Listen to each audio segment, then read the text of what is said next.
Salut les gens, ça va? Moi ça va plutôt pas mal, c'est gentil de demander, merci. Dites-moi, vous avez déjà rêvé d'aller au Japon? Je veux dire, c'est vrai, le Moyen-Âge japonais, l'histoire des samouraïs, le shintoïsme, le bushido, ses paysages et ses architectures incroyables, sa gastronomie qui va beaucoup plus loin que les sushis, la littérature japonaise avec ses récits et ses légendes, et ben ça, tout le monde en a rien à foutre, parce que nous si on connaît le Japon, c'est juste grâce à...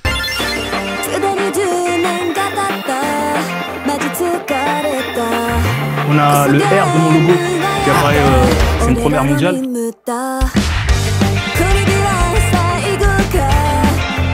Bon, on le sait, s'il y a bien une culture qui influence le rap, c'est bien celle qui lui a donné naissance, c'est-à-dire les USA. Mais le Japon est sûrement le pays qui vient juste après en termes d'influence. Et quand on y pense, c'est assez logique. La volonté de faire, la combativité, le nindo, le pouvoir de l'amitié, c'est des trucs qu'on retrouve totalement dans le rap. Et c'est normal que le Japon soit une si grande source d'inspiration pour ce genre musical. Que ce soit dans les références, dans l'esthétique des clips, jusqu'à parfois même des concepts d'albums, comment le Japon a su marquer le rap français et jusqu'à quel point les rappeurs s'en sont inspirés. On voit ça tranquille dans ce nouvel épisode du Rap en Mieux, spécial Japon.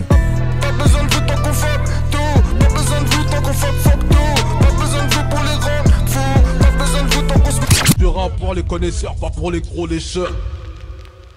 Évidemment, si je vous dis rap et Japon, comment ne pas penser à...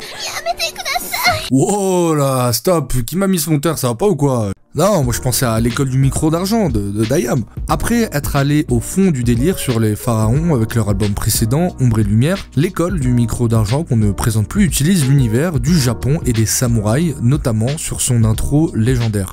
Il y a 1 milliard de références à la tradition japonaise dans cet album. Et c'est quelque chose que Shuriken développera encore un peu plus dans la direction artistique de son premier album solo, Où je vis, avec des titres comme Samouraï ou encore L'Oncle Chou. J'ai brûlé l'encens sacré dans le secret, développé mon ki, fait offrande à Shinam, salué 3 fois mes armoiries, l'essence aiguisée, grisée, excitation maîtrisée, 3 verres de saké me change en kamikaze excité.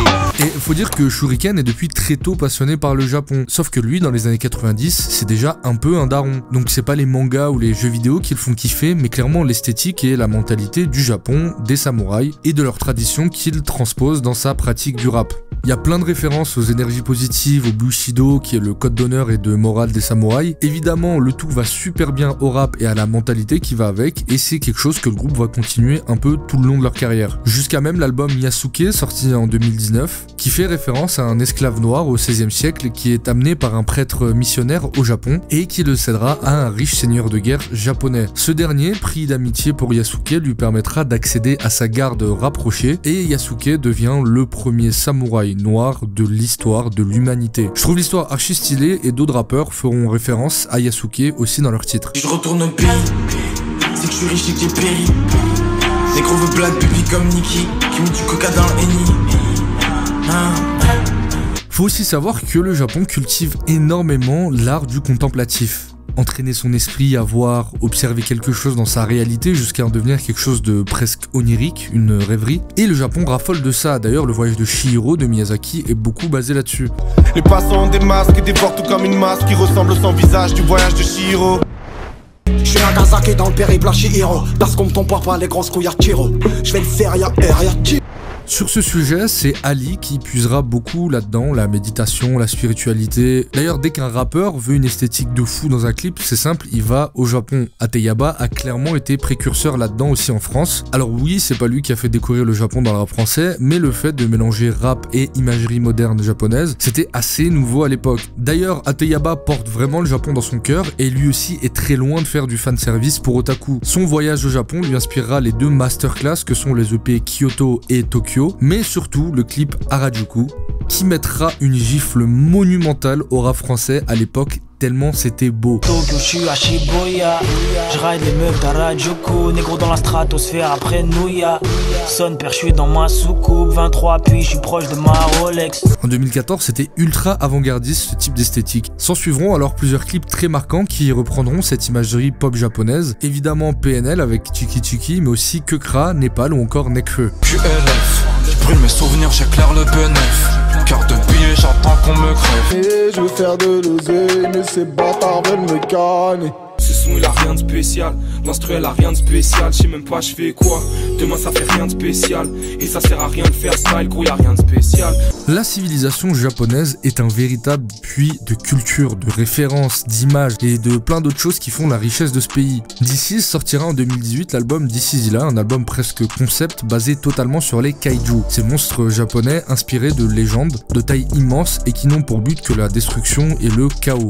Bref, de détruire l'humanité. Le kaiju le plus célèbre c'est Godzilla, que vous connaissez sûrement, mais il y en a plein d'autres, Kumonga ou encore Eric Zemmour. Le truc c'est que ces monstres légendaires au Japon ne rentrent pas du tout dans les cases gentils ou méchants qu'on a l'habitude de voir dans la fiction occidentale. Ils sont neutres, c'est juste des forces de la nature, ils sont là juste pour remettre en perspective la fragilité des civilisations modernes, notamment à une époque où le Japon essaye tant bien que mal de se relever de Hiroshima et Nagasaki. Autre chose de très marquant aussi au Japon, c'est le cinéma. Le cinéma japonais, au même titre que le cinéma coréen, n'a sous certains aspects pas grand chose à envier au cinéma américain. Esthétique léchée, retournement de situation de barjo, violence sublimée, films de baston ultra stylés, le cinéma asiatique, quand on s'y plonge, c'est assez impressionnant. Et là, niveau rap, il y a assez peu de références. C'est vraiment les méga geekos du Japon qui vont faire des clins d'œil, dont un que je trouve assez incroyable, c'est sur le titre Eskimo de Nekfeu en feat avec Népal, où ce dernier va faire une référence Gucci-esque pour les amateurs de cinéma. Takeshi Kitano quand je souris, leurs efforts se soldent par de grands soupirs. Népal fait ici référence à Takeshi Kitano, célèbre cinéaste japonais qui est aussi souvent acteur dans ses films, qu'on connaît en France surtout pour cette émission de gros zinzin de l'espace qui est Takeshi's Castle. Une émission de Battle Royale dans le château de Takeshi Kitano, l'équivalent un peu d'Interville au Japon en beaucoup plus fou, où tous les joueurs devaient passer des étapes en essayant de ne pas tomber et de survivre. Mais Kitano est surtout connu pour ses classiques du cinéma japonais tels que Hanabi ou encore L'été de Kikujiro, mais ici Népal fait référence à un autre film, Sonatine, qui raconte l'histoire de Yakuza, donc des gangsters japonais obligés de se cacher sur une île après un affrontement contre un gang ennemi. Les membres du gang se retrouvent à faire des jeux d'enfants pour tuer l'ennui, mais c'est toujours teinté d'une certaine violence. Et à un moment, le personnage que joue Takeshi transforme un simple jeu de tir sur une canette en une scène de roulette russe hyper oppressante, durant laquelle Takeshi fera un sourire qui deviendra iconique dans le cinéma japonais.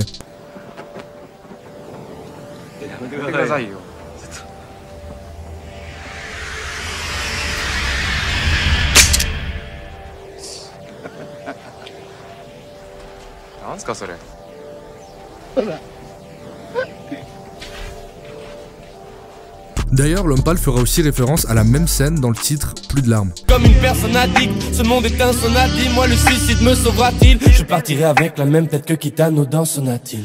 On retrouvera même cette référence sur la cover Scarface d'Afrique de Alpha 520. Bon, voilà les gars, à ce moment-là, je suis assez fier de moi parce que j'ai réussi à parler du Japon sans parler des mangas. Malheureusement ou heureusement, on est obligé d'en parler. Si aujourd'hui c'est hyper stylé, voire incontournable de regarder des animés ou de lire des mangas, à l'époque, c'était pas vraiment le cas. Au début des années 80, les programmes pour jeunes à la télé étaient un enjeu économique ultra fort pour les chaînes de télé. La majorité des dessins animés étaient soit américains, soit français. Et suite au succès de Goldorak, le Japon commence petit à petit à concurrencer les Français et les Américains sur les programmes télé pour jeunes. Puis ensuite arrivent Jeanne et Serge, Olive et Tom, Nicky Larson et enfin Dragon Ball. Et là c'est une folie, une véritable fièvre autour de l'animation japonaise qui envahit la France. Du coup les politiciens vont s'en mêler et une députée écrira même un livre entier pour décrire à quel point l'influence de l'animation japonaise est néfaste pour la jeunesse. Cette députée, ça n'est autre que Ségolène Royal. Elle écrira d'ailleurs à ce sujet dans son livre. Il y avait dans la télévision d'avant des règles simples. Il y avait les gentils et les méchants. Et en général, le gentil, le héros, tuait moins que les autres. Dans les dessins animés et les séries japonaises, tout le monde se tape dessus. Ben ouais. Et alors ? Je veux dire, qu'est-ce qu'on s'en battait les couilles des sorcières de Beverly Hills ou de Chapi Chapeau? Nous, ce qu'on voulait voir, c'était Sangoku pulvériser la daronne à Freezer. Ouais, c'était violent. Est-ce qu'on est tous devenus des zinzins pour autant? Non. Évidemment, l'explosion de l'animation japonaise va marquer tous les gamins qui ont grandi dans les années 90 et forcément ça se fait ressentir dans la musique qui représente le mieux la jeunesse, le rap. On compte environ 22 500 références au manga dans le rap français d'après une stat de l'INJS. Et vas-y que je lance mon Kamehameha, et je suis avec mon équipage de pirates sur la mer, et j'ai le Sharingan, et que je kiffe trop les tentacules. Attendez, mais personne n'a dit ça en fait. Qu'est-ce que je raconte ? Tu peux garder la monnaie, j'ai mal au crâne quand je calcule. Des pizzas, des films bizarres, des femmes, des tentacules. Mais comment parler de manga dans le rap sans parler d'Orelsan? Il a clairement été précurseur dans le fait d'assumer totalement son côté geek, mais lui, comme dans les années 90, il était presque adulte. Si on peut l'entendre faire des références assez évidentes à One Piece, Dragon Ball ou Hunter x Hunter, il a aussi des rêves un peu plus pointus comme Ken le Survivant ou encore High School Kimegumi, connu en France sous le nom du collège Foufoufou, qui raconte en gros l'histoire d'une bande d'élèves dans un lycée, oui j'ai bien dit lycée, les traducteurs français se sont gourés sur le titre, qui passent leur temps à faire rire l'école avec leur chef, Rei. L'anime passe à l'époque sur le Club Dorothée et c'est le premier manga basé complètement sur l'humour japonais qui sera importé en France. Avant ça, les productions étaient frileuses de passer ce genre de contenu, craignant que l'humour japonais, jugé trop débile, ne touche pas le public français. On aura plus tard le droit à GTO ou encore Shin-Chan qui ne seront pas des animés basés sur la bagarre ou le sport, mais juste sur des ressorts comiques typiquement japonais. Je passe pas sur Sky mais je rappe sous Sky, le style de Sankukai avec la puissance de Gundam. J'ai grandi avec Van Damme, les jeux Bandai / Ken, comment voulais-tu que je devienne fréquentable? Faites les soigner, les gars s'en branlent à s'en péter le poignet. Je débarque en bande à leur rappeler l'armée, soyez loufoque à leur rappeler moi Ray. On peut aussi citer Youvdi qui, surtout à ses débuts, basera l'essentiel de sa musique sur les mangas et la pop culture japonaise, et un de ses sons qu'il fera connaître auprès du grand public, c'est Opening, sur lequel il rappe sur un sample de Pokémon, le jeu vidéo. Dans mon bento, pas de semis, dans mon béto, oh yeah. Prends ta semoule, prends ta salade, prends ton sirop, oh yeah. Et de l'autre côté, il y a D-Ace qui... Ouais, vas-y, je vais rien dire, en vrai c'est mieux, sinon je vais avoir des problèmes. Désolé si tu souffres, là je vais changer le tempo. Attends, je reprends mon souffle. T'as 40 ans et tu te déguises encore en cosplay, tu te balades comme ça dans la rue. Ah non, Toufik, t'es pas un pirate, t'es pas un shinobi, et tu sais pas faire de backflip, Toufik.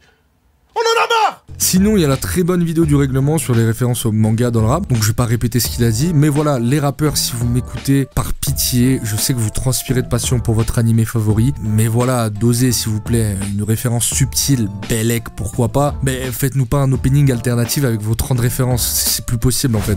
Pour terminer, je voulais parler des jeux vidéo, mais je me rends compte qu'il y a tellement de choses à dire que ça mériterait, comme pour les mangas, un épisode à part entière. Le Japon est connu pour avoir marqué des générations entières grâce aux jeux vidéo, en grande partie grâce à Nintendo. Et là aussi, ça va des références les plus simples aux plus pointues. Veux-tu que je me rappelle qu'on s'est parlé? Je me rappelle à peine où je me suis garé. Je mets les pieds dans le plat, tap palanca. Défends-toi, on plaisante pas. Je trouve ça complètement perché de sortir cette référence, d'une part parce que Street Fighter c'est la vie, mais aussi parce que ça fait appel à une hallucination collective qu'on a tous eu quand on était gamin en jouant Ryu dans Street Fighter et qu'on faisait l'attaque tournoyante. Ryu criait Tatsumaki Senpukiaku. Sauf que nous, gamins occidentaux, on entendait Atap-tap-tap-tap-tap-tap-tap et tout le monde trouvait ça normal. PNL aussi, en plus des références très cool à The Legend of Zelda, donnera pour titre à un de leurs morceaux, Shenmue. Je marche comme Link dans le monde des gros ronds. J'attends rien des hommes à part Shenmue. Shenmue est un jeu vidéo japonais sorti en 1999 sur la Dreamcast, une console à l'époque en guerre avec la Nintendo 64 de chez Nintendo, c'est logique, et la PlayStation de chez Sony. Le jeu est une véritable révolution pour l'époque. On incarne Ryo Azuki, un jeune homme de 18 ans qui doit venger son daron tué par un gang local. Le jeu nous plonge dans une petite ville du Japon, ultra fidèle, bien loin de clichés japonais, et il y avait tout ce qu'il fallait pour faire un succès, de l'enquête, des phases de fight ultra bien faites, je rappelle qu'on est en 1999, un niveau de détail impressionnant et des PNJ tous plus intéressants les uns que les autres. Enfin, presque. Can you help me? Hey, what's wrong?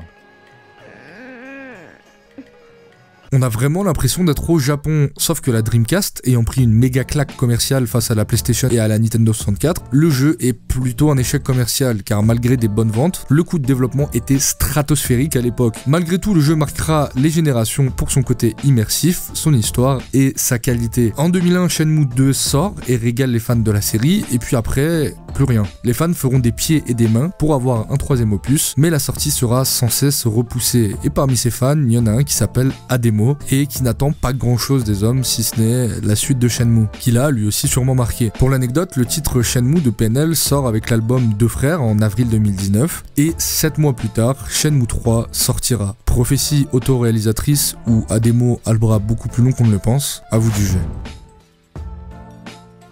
Pour conclure cette vidéo, je dirais de manière assez synthétique que le Japon, c'est bien. Merci à tous d'avoir suivi cette vidéo, n'hésitez pas, je rigole, plus sérieusement, je pense qu'on est beaucoup ici à aimer le Japon, sa richesse et surtout les œuvres culturelles que ce pays a délivrées. Et je crois que la vraie puissance du rap, c'est ça, c'est une véritable éponge émotionnelle. S'inspirer, prendre l'énergie d'une culture, ses codes, ses références et la transposer musicalement avec cohérence dans le rap, c'est possible. T'aimes le Japon, tu peux écouter un putain de son qui retranscrit parfaitement la vibe d'un mec d'à peu près ton âge qui kiffe aussi. Sans oublier que le sampling permet une immersion encore meilleure. J'aime pas hiérarchiser les genres musicaux parce qu'en réalité j'écoute beaucoup d'autres styles, mais faut avouer qu'il y a que le rap et peut-être l'électro qui peuvent faire ça. Donc merci le rap et merci le Japon. Waouh, comment c'est claqué comme conclusion. Je peux pas finir là-dessus. Bon, je la refais.